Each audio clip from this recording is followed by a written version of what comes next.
Hello and welcome back to Xirosoft. In this video, I will show you how to crop video in HitFilm. So let's have a look now.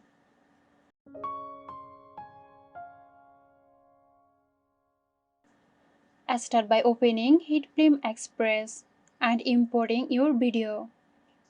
You can do this by clicking Import in the Media panel or by dragging your video file directly into the software.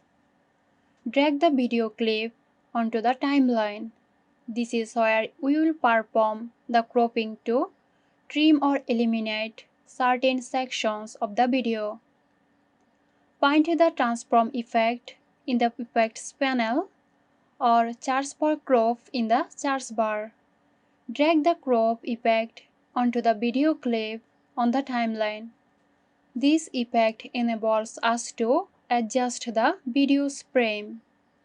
Select the video clip on the timeline.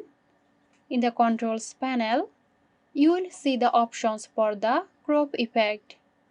Adjust the sliders or enter specific values for the top, bottom, left and right edges to crop your video as desired.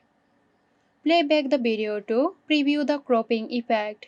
If needed, go back to the crop effect controls and fine-tune the settings until you achieve the desired framing. So that's it. Hope you found this tutorial helpful. Stay tuned for more helpful tutorials here at Xirosoft. This video is sponsored by Xirosoft. Xirosoft offers graphic design, UI UX design, digital marketing and web development. Elevate your brand with Xirosoft today. For more details, check the description box.